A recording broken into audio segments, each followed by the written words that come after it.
High, আমি পিঙ্কি। আজকে শনিবার, আমার ছিল ছুটি, তাই আজকে বানিয়ে ফেলেছি আমি লোটে মাছের চচ্চড়ি। লোটে মাছের চচ্চড়িটা শিখেছি কিন্তু আমি আমার মায়ের কাছ থেকে, আর আমার মা শিখেছে আমার এক বম্মার থেকে। যাই হোক, চলো শুরু করি লোটে মাছের চচ্চড়ি। তো লোটে মাছ চচ্চড়ি করার আগে লোটে মাছটাকে ভালো করে ধুয়ে আমি নুন হলুদ মাখিয়ে রেখেছি। তারপরে একটু পেঁয়াজ কুচি করে রেখেছি, আর ডুমো ডুমো করে আলু কেটে রেখেছি।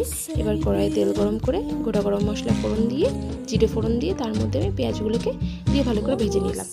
পেঁয়াজগুলো ভাজা ভাজা হয়ে গেলে এর মধ্যে আমি পেঁয়াজ আদা রসুনের পেস্টটা দিয়ে নিলাম।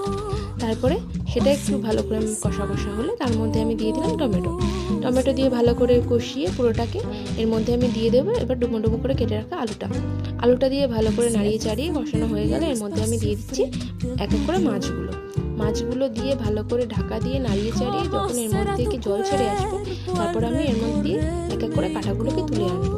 কাঁটাগুলো বেছে রেখে দিলে তাহলে ভাত খাওয়ার সময় কাঁটাগুলো আর মুখে বাঁধে না, বেশ ভালো লাগে।